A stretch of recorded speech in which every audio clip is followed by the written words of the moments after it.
C'est des malins chez Triumph, c'est des malins. Ils vous invitent pour essayer une moto, mais en fait, ce n'est pas une moto qu'on essaye, c'est 5 motos. Cette nouvelle Tiger 900 se décline en 5 versions. Évidemment, la Tiger 900 de base, la GT Pro, la Rally et la Rally Pro. Ça nous fait 5 versions qui sont en fait totalement différentes les unes des autres, en fonction évidemment de l'appellation, mais surtout du niveau de finition que vous voudrez avoir sur vos motos. Ces motos vont de 192 à 201 kg et bizarrement 201 kg, c'est celle qui devrait finalement en avoir le moins puisque c'est pour la Rally Pro, celle qui est finalement destinée à l'off-road. De 11 950 à 15 950 €. Depuis 2010, la Tiger 800 évidemment s'est payée une part de lion dans le marché de l'off-road puisque près de 85 000 exemplaires ont été distribués et Triumph entend bien continuer sur cette lancée avec cette Tiger 900. Même si la puissance est restée à 95 chevaux, l'ensemble des pièces moteurs sont neuves.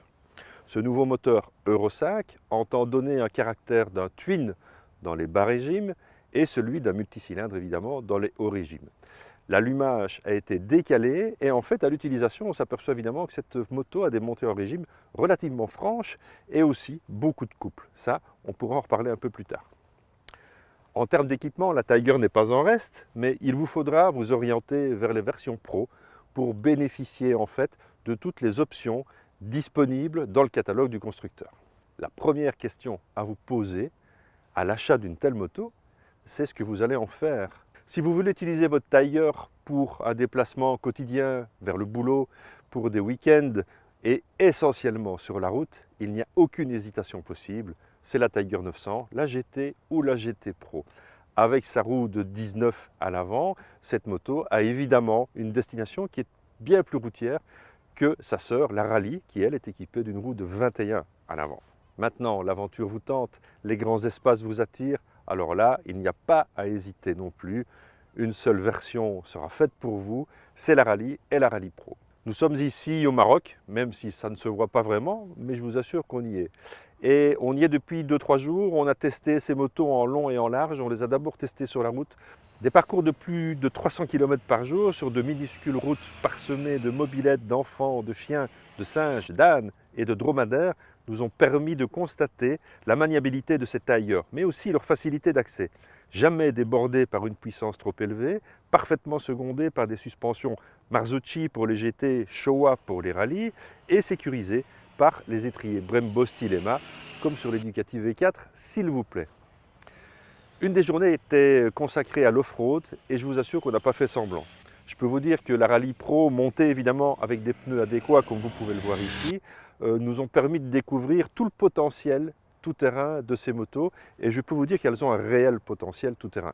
Sable mou, rocailles, montée dans la poussière, passage de gué, rien ne nous aura été épargné pour au final un pur bonheur à conduire.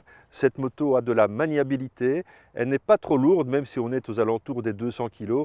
On est loin évidemment des 250 ou 260 kg, des plus gros trails qui cubent évidemment à plus de 1200 cm3.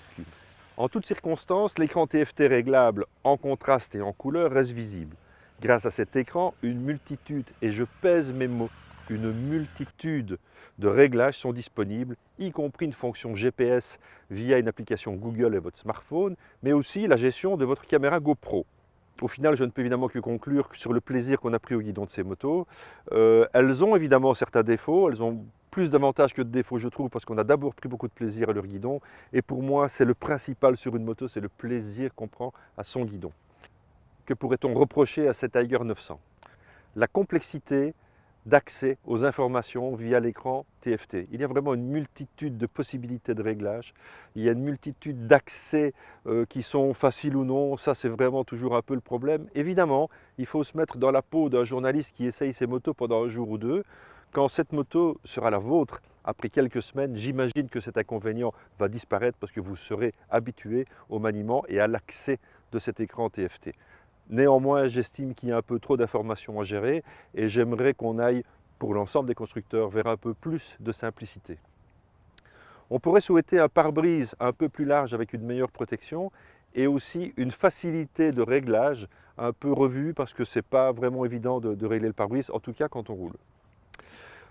Pour terminer, je pourrais peut-être lui souhaiter quelques chevaux supplémentaires pour peut-être le duo chargé. On ne l'a pas essayé évidemment, mais je peux imaginer qu'il manquerait peut-être une dizaine de chevaux. On est passé de 800 à 900 cm3 en gardant la même puissance nominale. On aurait peut-être souhaité en avoir un tout petit peu plus, vous allez me dire, on n'est jamais content.